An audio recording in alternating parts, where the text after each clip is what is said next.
बिस्मिल्लाहिर्रहमानिर्रहीम। फ़हीम महबूब आपसे मुखातब है।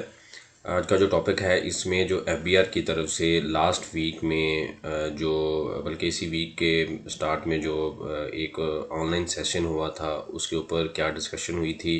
जो एफबीआर के जो ऑफिशियल्स थे उन्होंने कुछ डेमो प्रोवाइड किया, जो सेकंड डेमोस्ट्रेशन थी बेसिकली इसके ऊपर।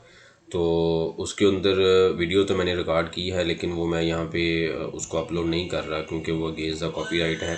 तो उसके कुछ स्क्रीन शॉट्स हैं जो मैं आपको शेयर करूँगा और इन डिटेल हम हर एक टैब को अभी देखेंगे कि क्या उसका पर्पज़ है। और इसके ऊपर 2-3 हम लेक्चर ऑलरेडी देख चुके हैं।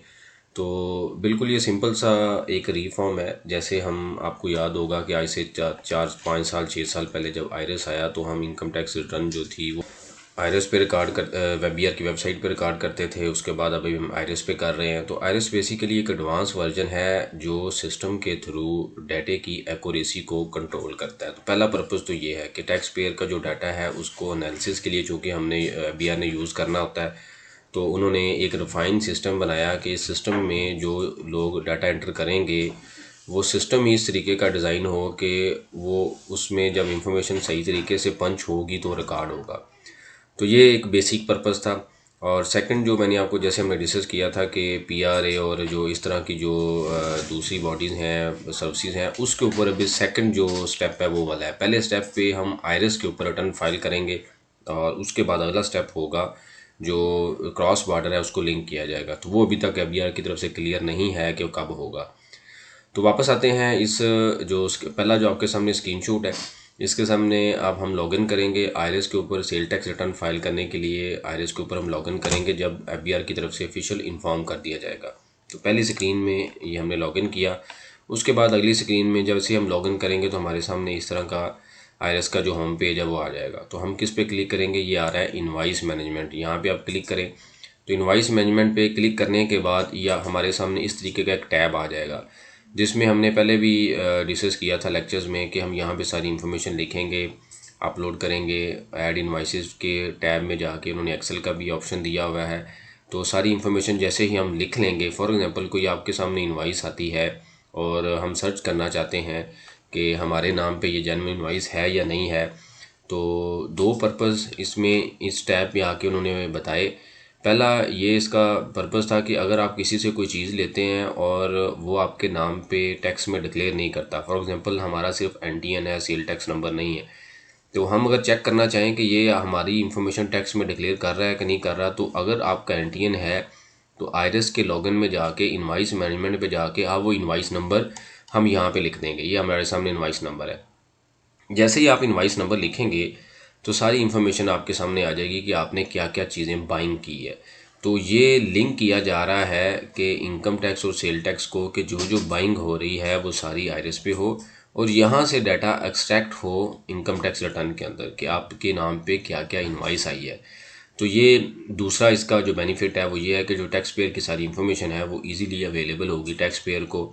अगर उनको नहीं भी याद तो यहाँ पे आके वो सिर्फ सर्च करेंगे तो उनके नाम पे जो जो पूरे साल में उन्होंने चीज़ें परचेज़ की होंगी उनके नाम का डाटा यहाँ पे शो हो जाएगा।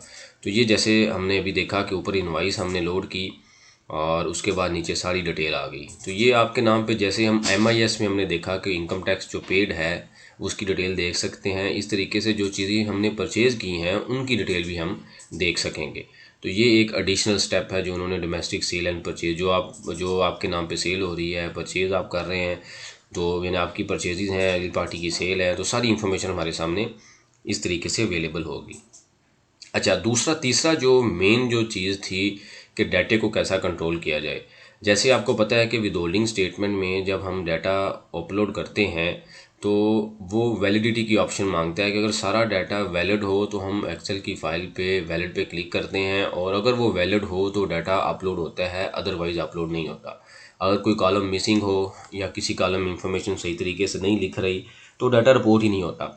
इसी तरीके से अब सेल टैक्स रिटर्न के लिए भी उन्होंने जो एक्सेल की फ़ाइल बनाई है, पहले इससे ट्रेडिशनल जब भी हम क्या कर रहे हैं कि हम सिर्फ एक फ़ाइल में डाटा अपलोड करते हैं और उसको अपलोड कर देते हैं। उसमें कुछ इन्फॉर्मेशन मिसिंग भी हो सकती है, कुछ ऐड भी हो सकती है, लेस भी हो सकती है, लेकिन सिस्टम उसको ले लेता है।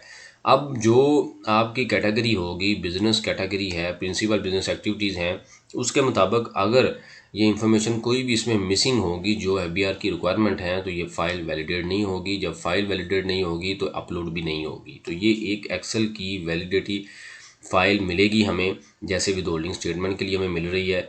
उसके अंदर आप डाटा हम फुट करेंगे, यानी कि फिल करेंगे, और उसके बाद उसकी फुटिंग जो है वो अपलोड होगी आईआरएस के ऊपर। उसके बाद आता है जी, जब हम सारा काम ये कर लेंगे तो हमारे सामने जो ट्रेडिशनल जो रिटर्न है उसके अंदर नेक्जर ABC आता है। इसी तरीके से इसमें भी नेक्जर AP, सिर्फ लेआउट चेंज हुआ है, सारा बैकएंड पे कॉन्सेप्ट वही है। तो कोई नई चीज़ नहीं है, सिर्फ और सिर्फ हम एक वेबसाइट से दूसरी वेबसाइट पे मूव हो रहे हैं। कुछ कंट्रोल के पर्पसेस हैं, थोड़ा सा अगर हम कंपेयर करें तो 20-30% जो वर्क है वो चेंज होगा। तो एक दो बार करने से उससे भी हम यूज़ टू हो जाएंगे। तो ये हमारे सामने सारी डिटेल्स आ रही हैं। नेक्जर C है, A है, B है, D है, H है, J है, K है, सारी डिटेल्स आ रही हैं हमारे सामने। तो अगर हम सारी इंफॉर्मेशन, अगर कोई भी मिसिंग इंफॉर्मेशन होगी तो ट्रेडिशनल जो रिटर्न फॉर्म है उसके अंदर तो हम वो रिटर्न फाइल हो जाती है। लेकिन अगर यहाँ से कोई इन्फॉर्मेशन अभी मिसिंग होगी तो वो रिटर्न फाइल नहीं होगी। तो उसके बाद उसको वेरीफाई किया जाएगा, फिर सबमिट होगा। तो ये आपके सामने है। अगर जो इनवाइसेस जब हम अपलोड कर लेंगे, कोई परचेज लोड हम करेंगे तो इस तरीके से हमारे सामने इन्फॉर्मेशन अवेलेबल होगी, जब भी अभी जैसे अभी हमें नेक्जर A में नज़र आ रही है। तो ये करने के बाद जब सब कुछ हम कर लेंगे तो उसके बाद डिक्लेरेशन के अंदर जैसे इनकम टैक्स रिटर्न का डिक्लेरेशन पेज आएगा, इसी तरीके से सेल टैक्स रिटर्न का डिक्लेरेशन पेज आ जाएगा और हमें पता चल जाएगा इसकी ड्यू डेट क्या थी और अपने कब सबमिट की है।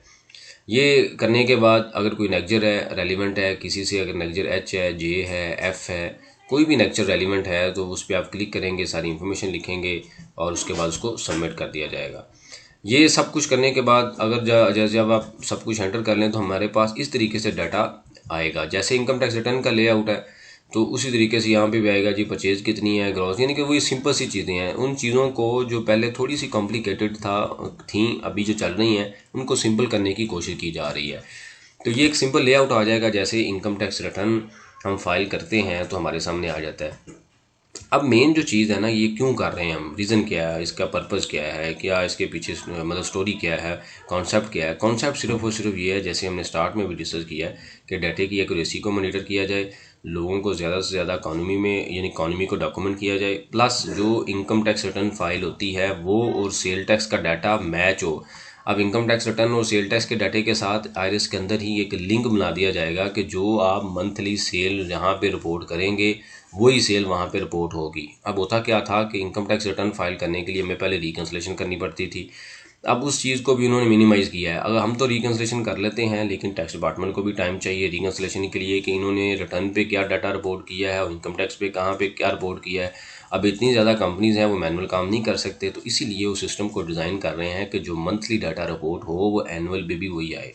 तो स्टेप बाय स्टेप इम्प्रूवमेंट की तरफ जा रहे हैं। तो हमने सिर्फ जो चीज़ मेन ये करनी है कि जब जैसे ही इसका जो प्रॉपर सिस्टम अनाउंस होता है तो मैं इसको डिटेल एक लेक्चर बनाऊंगा, जो लाइव लेक्चर होगा, जिसके अंदर हम देखेंगे कि सारी जो चीज़ें हैं किस तरीके से हमने स्टडी करनी है।